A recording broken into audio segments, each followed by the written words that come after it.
pour mieux construire notre continent. C'est dans l'entente et le dialogue. Il est inutile de croire que la manne viendra du ciel. Je suis Car le tout président dépend de de nous pour la pour la prospérité de l'Afrique. J'ai 49 ans aujourd'hui. Oui, mes chers frères, Je suis mieux vaut tard que d'origine jamais. du CAM. Si nous voulons aller plus loin, La généalogie conjuguons tous bien nos efforts. Donnons-nous l'indispensable. la main puisque dans Il est l'unité. dans le CAM, évidemment. Je suis Bandem, né à Douala, à Nobel. Je suis un homme politique. La politique est ma vie. C'est même un métier pour moi. Je suis marié. Je suis père de 3 enfants biologiques, mais de près d'une centaine d'enfants adoptifs.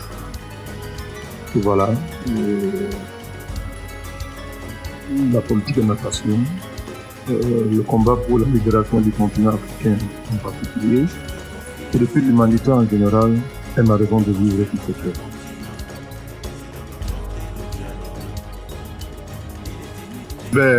La chance que j'ai eue dans la vie, c'est d'avoir une épouse qui a embrassé mon combat. Ça fait qu'elle assume tout ce que j'ai fait dans ce combat. Et moi et elle, nous sommes un. J'ai aussi eu la chance d'intégrer rapidement très tous mes enfants dans ce combat.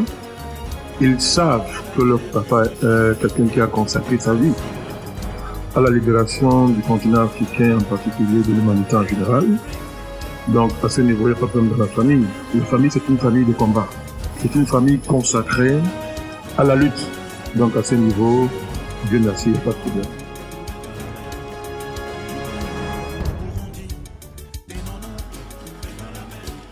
On peut estimer que les racines de mon combat politique puisent profondément dans mon origine sociale, dans ma vie familiale. Mon père faisait de la politique. À l'époque, il était président de la section, d'une section RDPC à l'époque. Nous sommes là dans les années 80, 82, les années 80. Et mon père lisait beaucoup. Et donc, c'est dans cette ville-là que je me suis forgé. Il ramenait constamment les journaux à la maison. Cameroun Tribune, systématiquement, tous les jours était à la maison. Je lisais ces journaux, je me familiarisais avec ces lectures. Donc, on peut donc, pour me résumer, considérer que mon origine très modeste et l'engagement politique de mon père ont jeté les bases, n'est-ce pas, de ma vocation politique. Et plus tard donc, voilà, je me suis donc abîmé dans les lectures, dans les livres. C'est comme ça que j'ai rencontré tous les révolutionnaires africains et même les grands révolutionnaires mondiaux. D'abord, les révolutionnaires africains sont des révolutionnaires mondiaux, en passant. J'ai rencontré Cheikh Anta Diop, Thomas Sankara, Kwame Nkrumah, Marcus Garvey, Webb Du Bois, William Sylvester, Patmore, bref, toute la légende, la geste historique et révolutionnaire africaine et mondiale, je l'ai rencontré dans la lecture, je me suis abîmé dans cette lecture, j'ai finalement fait un avec cette lecture-là. C'est ça qui est la matrice, n'est-ce pas, qui a nourri et qui a fécondé mon engagement politique. Il faut dire qu'un homme cultivé, c'est celui qui sait qu'il n'est pas cultivé. La tradition socratique nous apprend que ce que nous savons nous montre l'immensité de ce que nous ne savons pas. Nous sommes toujours en train de nous cultiver. Je suis passionné par les livres de philosophie. Je suis passionné par les livres d'histoire. Je suis passionné par, évidemment, les livres de sciences politiques.